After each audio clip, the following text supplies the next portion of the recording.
Good afternoon, everybody. Please turn towards me. Thank you. Otherwise, you'll get a crick in your neck. It's wonderful to see you all here on this extraordinary and rare opportunity for a group of people to gather and do this subtle and also very extremely difficult practice. Rohatsu being the most difficult session of the year. I'd like to just take a moment and to appreciate what's happening right here now.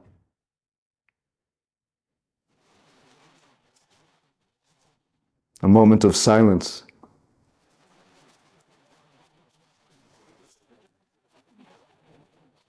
Let's have some space.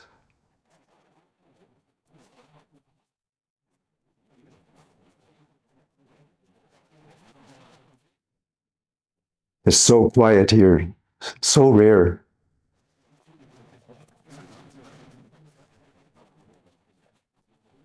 And appreciate the color of light,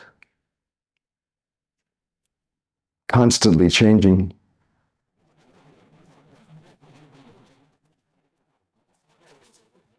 A time for us to relax.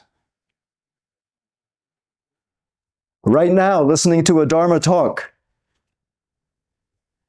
is time to experience deep Zen. Relax and open the body.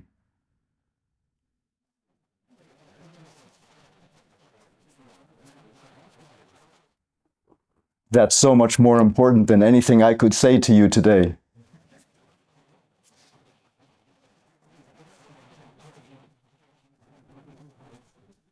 Zazen is very hard work, and we want to be relaxed when we're doing it, but because we're working hard, we get tight and tension builds.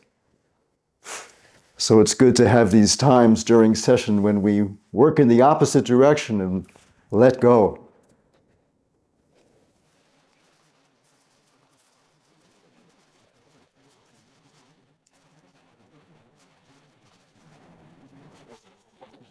So it's good to meet all of you. My name is Chimon. Just a few things for those of you that don't know me.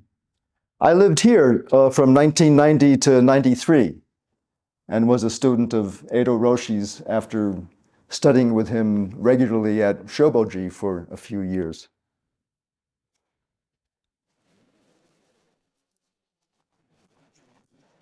And then in 1993, I left and I studied with Daido Luri for a couple of years. And I guess I was looking for a teacher that I felt senpai with. And I met Toni Packer. I did a few retreats at her beautiful place. And I love doing Zen that way also. It's just, you just sit. That's all there was sitting. And then the talks and interaction between the people. To me, the samadhi felt pretty much the same. Now I study with a Christian, and the samadhi feels pretty much the same. It's hard to quantify these things.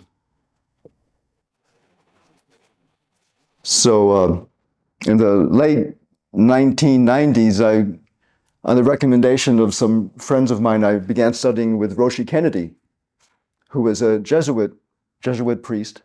And I don't have a Christian bone in my body. I am basically an atheist. I mean, that's basically my default position. And then Zen kind of knocks me like out of that and like towards some kind of religious feeling. And I say, okay, times I felt that God was coursing through my body and yelling at me, I am here. This is me.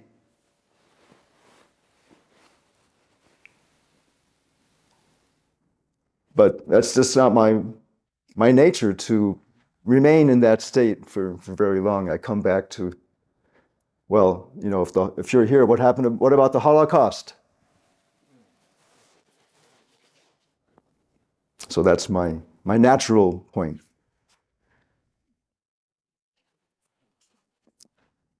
But there were things about Roshi Kennedy that drew me to him. And like with Tony Packer or any other place, the actual sitting, in fact, someone asked Roshi Kennedy, do you have any trouble mixing your Zen with your Christianity? And he said, only when I open my mouth.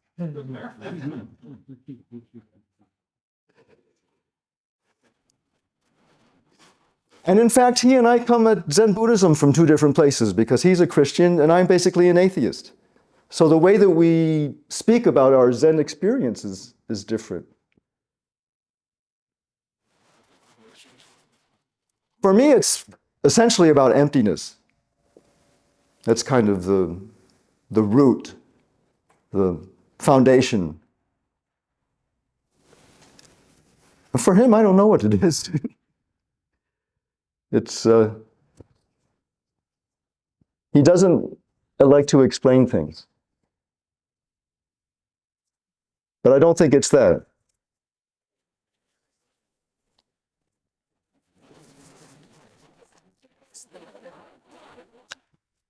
So he installed me as a sensei in 2013. And since then, I'm helping out at a small Zendo called the New Moon Zendo. We named it the New Moon Zendo because you can't see the new moon, but it's very fresh. And that was a name that Bernie and Marcia Spitz and I came up with one time. And a couple of you may remember them. They were very involved here. And they, as they became too advanced in years to run the Zendo, they passed it on to me. We meet in a Unitarian church in Ridgewood, New Jersey, on Monday nights, and do a week-long session once a year. And last year we did it here, which was, everyone was really deeply moved by the place, and hopefully that will continue.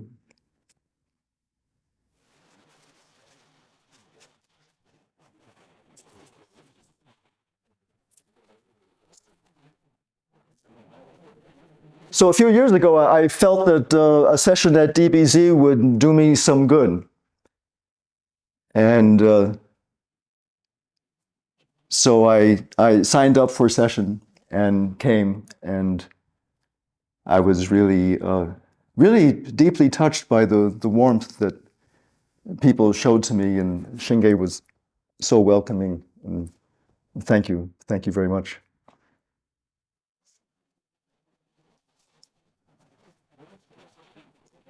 And from having lived here and having studied with Edo Roshi, and from having known many people and stayed in touch with many people who were practicing here when I was, and just from the way this place is, I feel deep roots here. So it's really, it's wonderful to be back. And of course, this is a extraordinarily beautiful place. A mandala, as I understand it, is a physical manifestation of spiritual energies.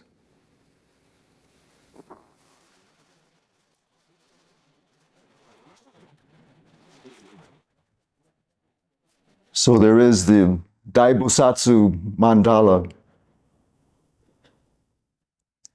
And this includes the building. And this building is a teaching in itself.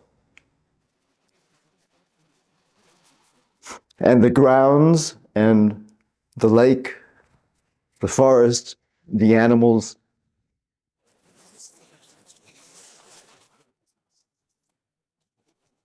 The carpenters, the stonemasons, the people that built this place, and then all the people that did the repairs over the years. It keeps the plumbing going. Whether they're Buddhist or not.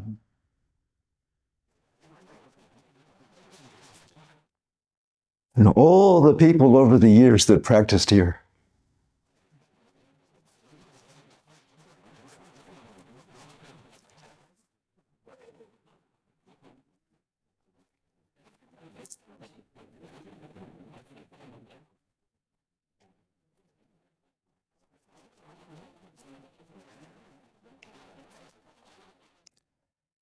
People who gave so much of themselves, like you are now.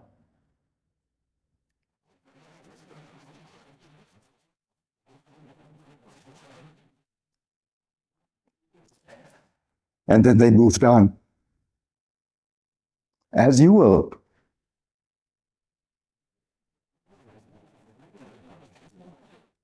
And we're all creating this Bosatsu mandala together.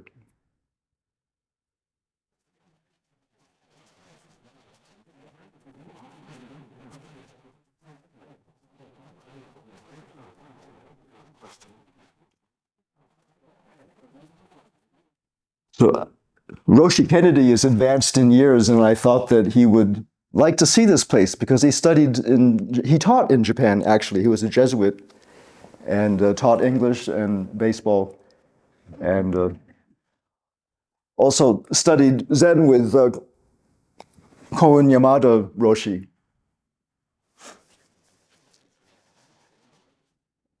So he had a deep appreciation for Japanese culture, and he's retired. He's living in a Jesuit retirement community. And I thought, especially with COVID and everything, it's been pretty isolated. I thought it would be nice for him to come up here and see the place, get him out of the Bronx. And so I brought him up, and it had a very deep impression on him. And he talked it up. So a few months later, they brought up 5 more Jesuit brothers to see this place. So this is another aspect of the Daibosatsu mandala.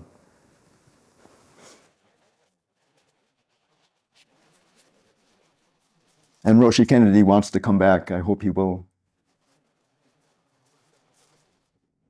All these things interact in ways that we can't understand and support us. Make this practice and this mind possible. And when the practice is done, the mandalas arise.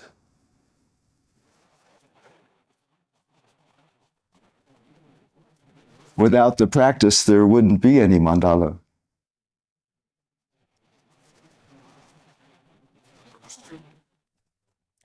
So Koun Yamada Roshi was a grade school friend of Soen Roshi.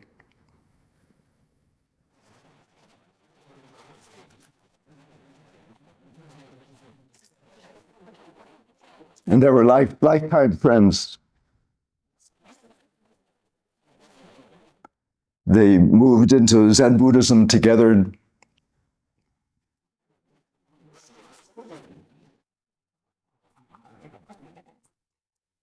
So in this mixing of Roshi Kennedy with the Daibosatsu mandala, I feel that there's some of Soen and some of Yamada mixing also in this space.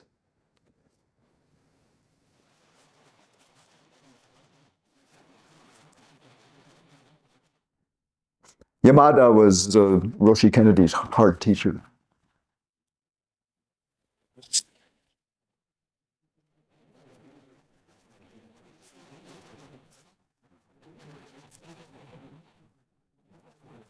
So all of these deep connections are combining in all these different ways among all of you, with all the people that you practice with over the years.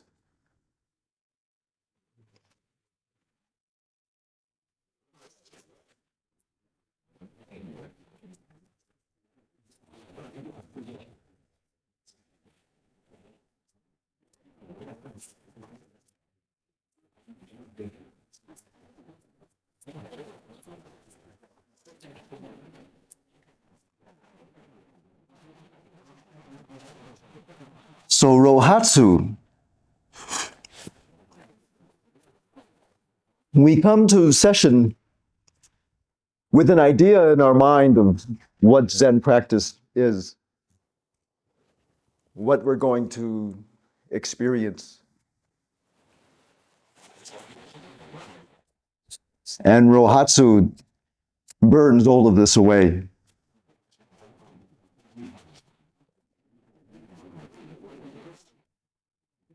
Through the relentless coming back over and over to the cushion.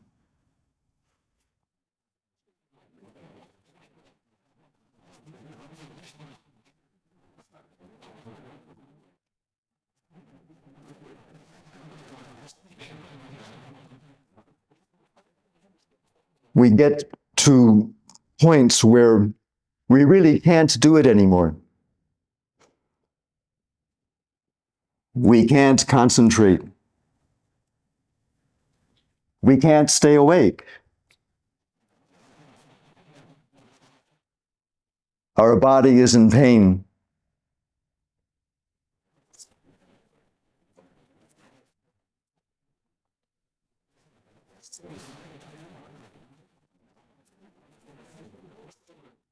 At these times, Zazen is not working.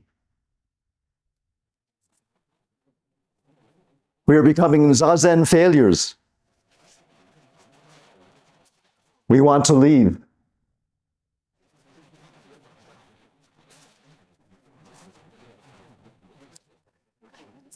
And this is actually a very auspicious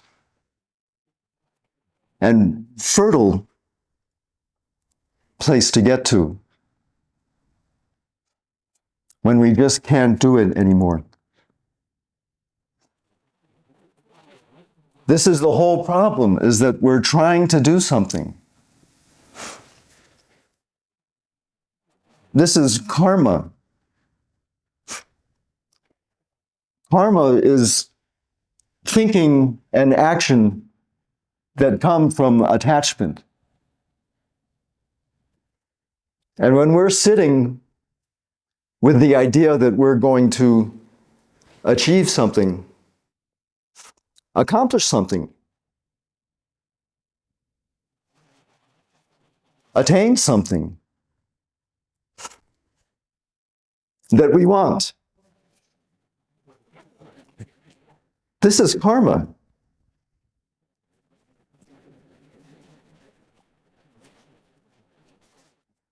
And karma leads directly to suffering.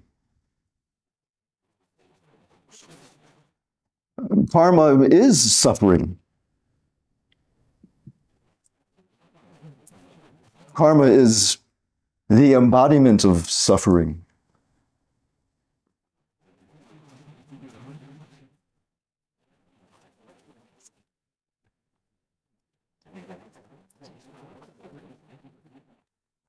So when our zazen is no longer working, something that we can do is just forget it. Forget about it. Stop trying. What are you trying to do? The Heart Sutra says there's nothing to attain.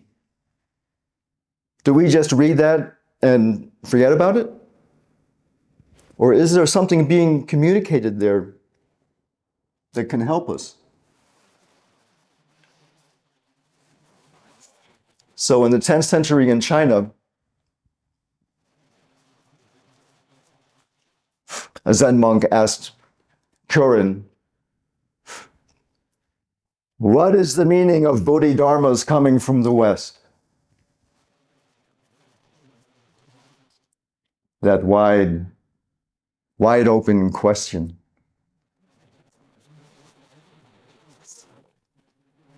And Kyorin said, sitting long and getting tired.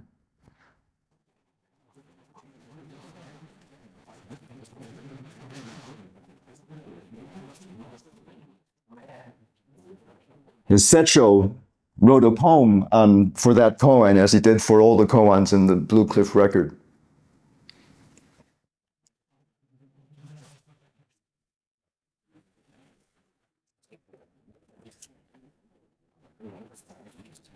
One, two, and tens of hundreds of thousands. Take off the muzzle and set down the load.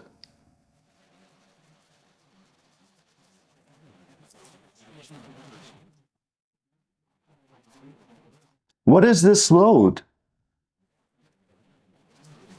This load is our karma.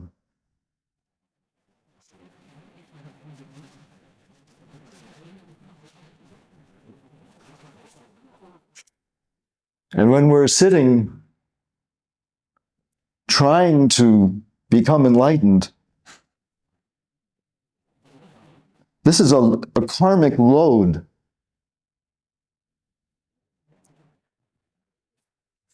So this may be something that, this is something that needs to be worked out with a teacher, because sometimes in Zen training, it's, you just keep on bearing down and bearing down and bearing down. And I used to practice that way. But there's another thing that you can do when your zazen stops working. And this is to take off the muzzle and set down the load. Forget about it.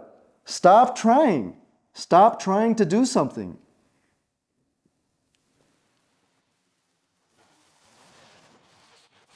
Just be here. In the present moment, sitting in the Zendo.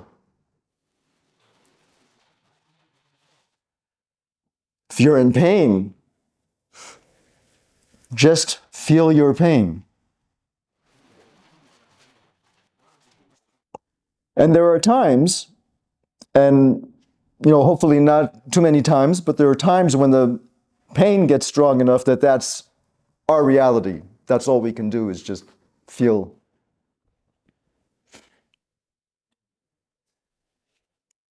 Yeah.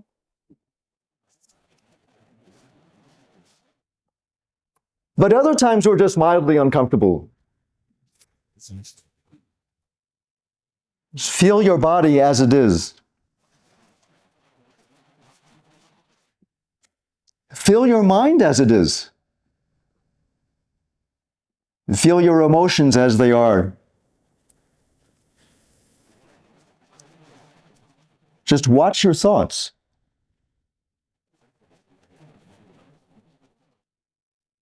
Hear the sounds in the Zendo. Even the quiet Zendo has sounds.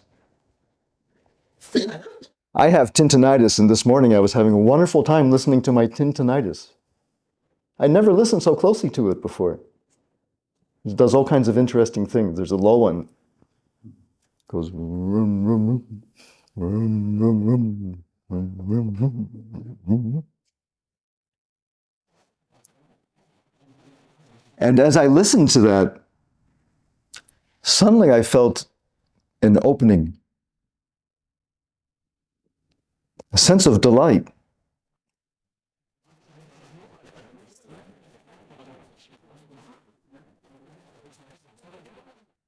So what happens when we sit and open to this present moment like that, without any intention, without trying to achieve anything? Our karma falls away. There's no more karma. We're not trying to do anything anymore. There's no more volition. There's no more grasping.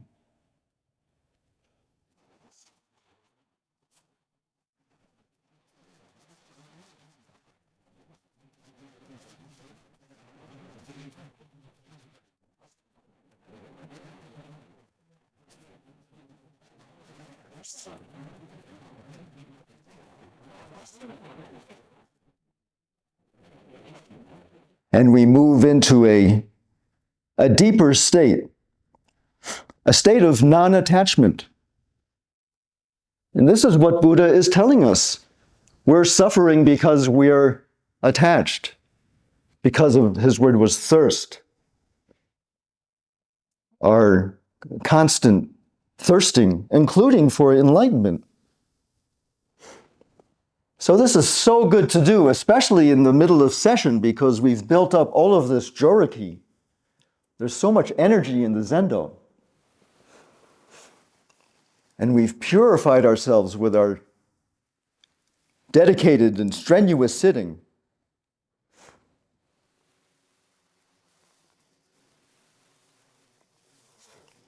And then to let go,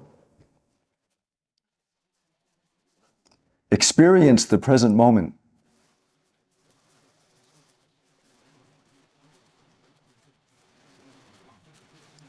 At that point, we're very susceptible. Our heart is soft, as Ada Roshi would say. Very sensitive.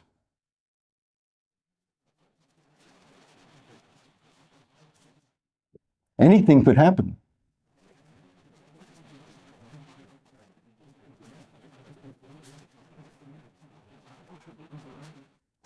Small insights, or very deep ones, because we're open.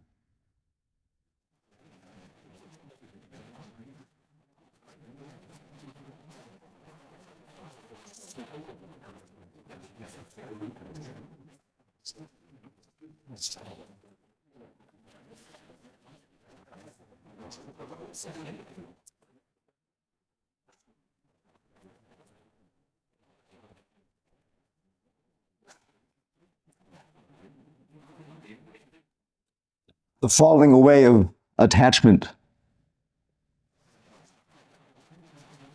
the experience of clarity,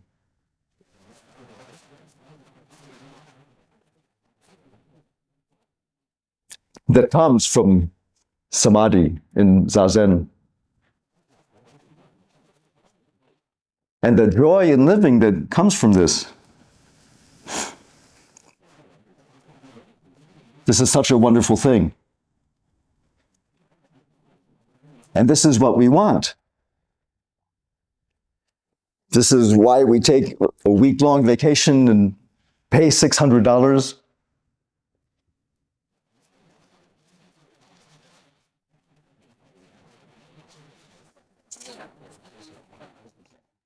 Instead, we meet the Rohatsu monster who says, samadhi, forget it. Peace of mind, forget it. Cessation of suffering, forget it.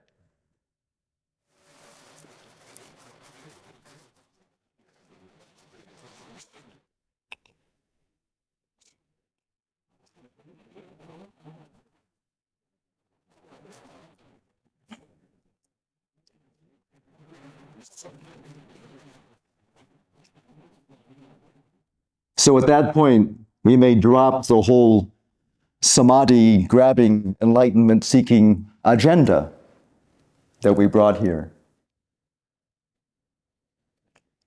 And take off the muzzle and set down the load. Put down the burden of our karma and just be open to what is.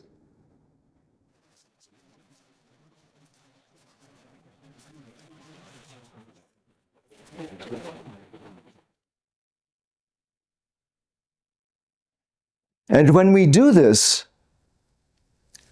eventually our ability to practice the way that we practice will come back. But it will be different because we're not grasping anymore.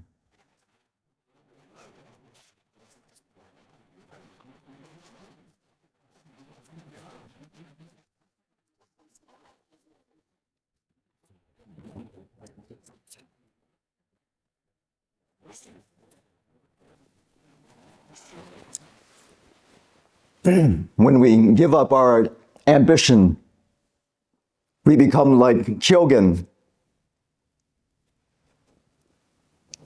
a student of Isan, 9th century China, who studied and studied and practiced and was not able to attain insight. So he just gave up the whole program and went and took care of a gravesite. Just keeping the gravesite clean. No agenda. But those years and years of practice were still working in him.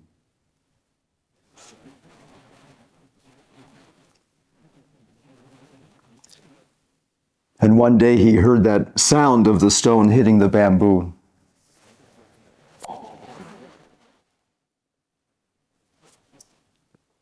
And it was like me suddenly listening to my tinnitus. Same kind of thing. The most ordinary sound.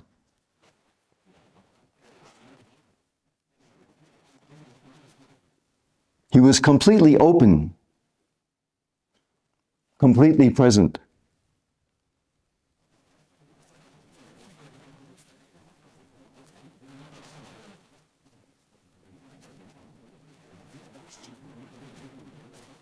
And he had a very deep experience just from this sound.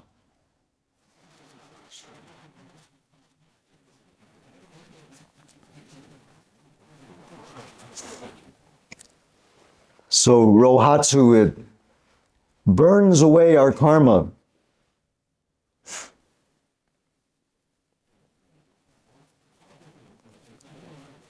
Burns away our agenda.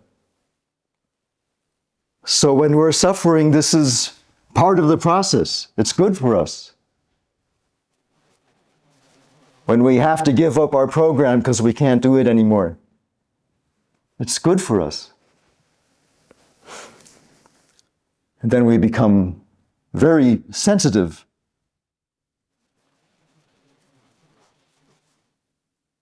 Like Kyogen.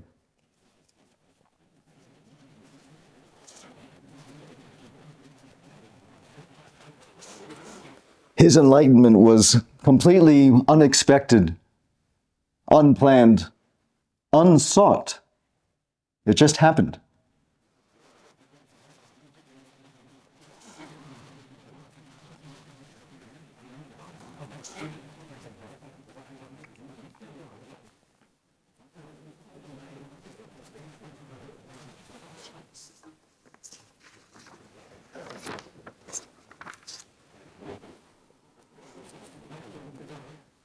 So during this session, there will be many small openings, sun realizations of the perfection of something very ordinary.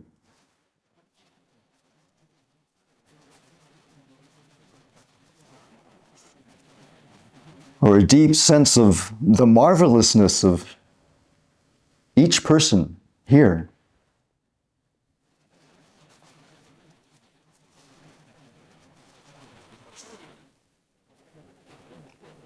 And all of these openings are so important because we bring this back to our daily life. It teaches us to look and to listen and be aware of what's going on and to listen to people. That's where a happy life is to experience what's happening right now. Sesshin teaches us about that so much. And then other times we may experience a deep opening like Kyogen. And that's harder to bring back to our daily life.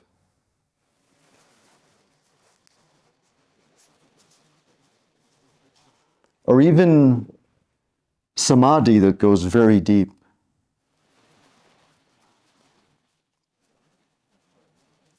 The deep joy that we feel.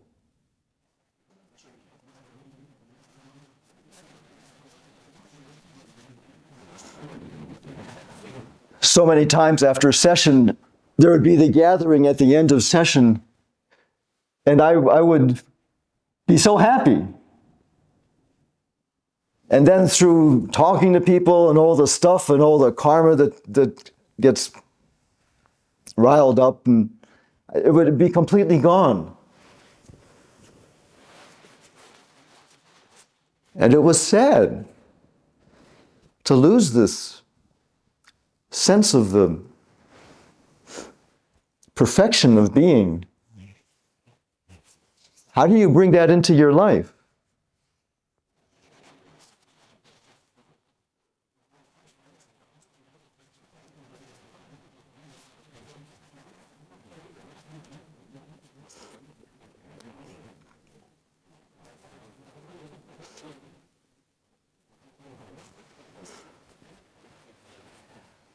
For me, the key is mindfulness.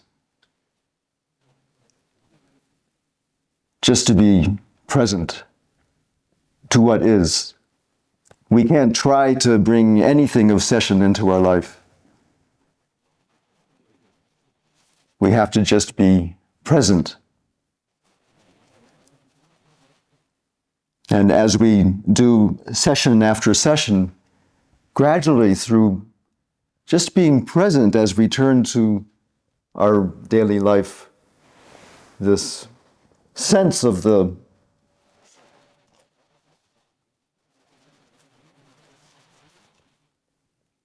was a word that Edo Roshi used, not immaculate, but something like that. No, not that, but that's another thing. Impeccable, I think that was it. Impeccable. The impeccable quality of this human existence bleeds into our regular working life and interactions through being mindful, present every moment.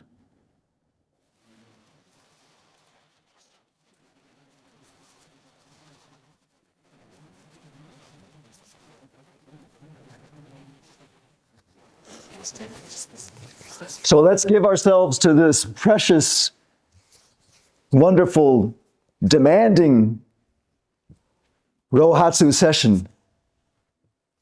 Let's give it everything that it needs in order for it to do its very deep work on us.